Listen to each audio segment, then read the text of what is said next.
let's explain methods. Methods are how we actually create or perform actions within our classes, how we initiate progress, how we initiate the flow of something else within our classes. We put our blocks of code within our constructors or methods. Constructors are very much like methods, except their names are the same name as the class. If you don't have the same name of the class, then you're actually working with a method. So a method is something we can use within our programs. We're still looking at the class members project within classes. Let's find a method. I've extended what we've been working on so far. We have print number, and then we have the second print number. Well, you might be saying to yourself, wait a second. You can't do that. When I look at this, it looks confusing to me. Well, it's confusing to us, and it makes things more complicated, but it's very clear to the computer. It's very clear to the compiler. The compiler's going, all right, because it doesn't see anything like we see it. It sees it like the matrix. You know, when you're in a matrix and you're looking at all those numbers, well, that's what a computer's doing. So it's saying, well, these numbers here mean print number, and it doesn't have any parameters, and these numbers here mean print number differently, but they have parameters, so it's different. So if you don't put parameters here and you have those as the same thing, then you get a problem, because it's the same thing. It's referencing the same thing similarly, except for the fact that this is void and this is bool. So let's take this out of there. We'll actually duplicate this, and I'll explain all this in great detail. We'll do it like this, and now we'll compile this. The same parameter types. It's already defined. Well, that says something to us. Well, this here, this means that we're not returning anything. Void means void. Don't return anything. Not returnable.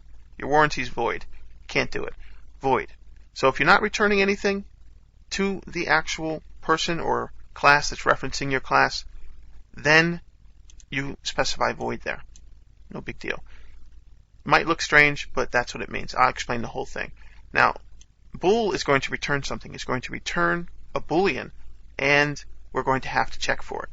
All right, so that is the signature of our class here. That's the signature. Classes have signatures, but when you have different parameter lists, doesn't matter if you're returning something or not, the parameter list is going to dictate what is going to be allowed with your names here or your types of methods, because we want to create separate things here.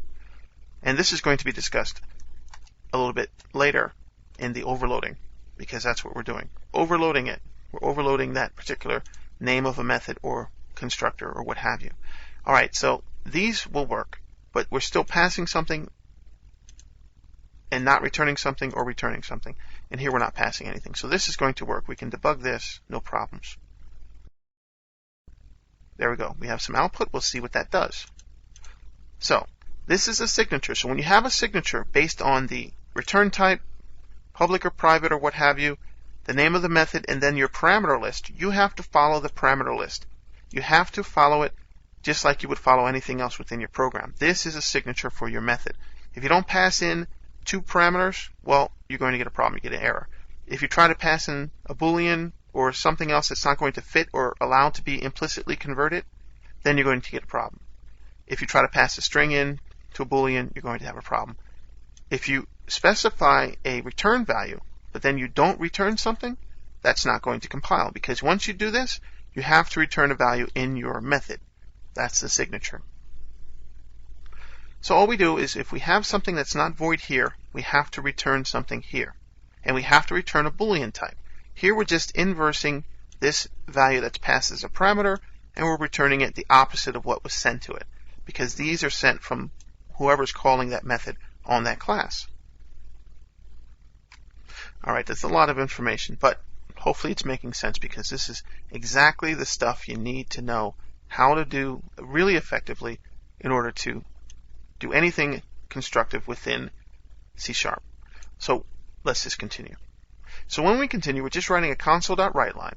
We have our Q here, which is just here. We're just passing this in there, and this has to be set differently. No, this is right. B. QB. Here's where we have our variables here. These are the variables that fill up these zeros and ones, and this is going to get written to the output here. On the second one, we're just going to say, okay, I printed a number, and it's going to print I, because I internally is what gets printed, not what we send here. But if you wanted to change that and make it this number is what we change, or this number is what we print, then you change it from Q. From this one is I. This is the internal I. This is the Q. So we want to actually specify a number here. Here we're using the default number, so we just want to print it. Nothing is passed. So we have nothing to work with in here. We could define whatever we want in here, but we can't work with anything from the user or whoever started up that class because nothing is going to be grabbed here, unless you use properties. Now, if you use properties, then you could set that first and then call the print number method, something like that. So this is what it does. So let's see what happens at the bottom here, as you can see. And again, we'll go over the access method, but if you have this set as private, then you don't see it there. You can't see it. It's not going to show up. Public is going to show up, and that's going to be what you can use. This is a custom constructor that's public. This is public, and both of these are public actually, all three. And so they're accessible from within another class within our program. So down at the bottom, all we do is call this c2.printNumber. We'll pass in that c1x property. We'll pass in false, and then you don't have to do anything here. It does return a Boolean, but you don't have to worry about it. Here we're going to use the Boolean, and we're going to pass this here, no problem. Pass it within our console.writeLine. Here we're using the Boolean.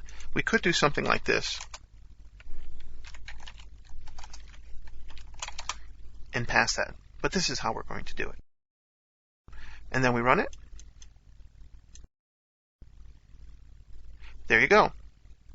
It does it twice because we called it twice. The second time we called it again, just like it had happened or it had never happened. And then the value is true. This is what that console write line does. Value is true. And that is returned. We passed in false, the opposite of what we passed in, true. And the number is 90, just like we specified.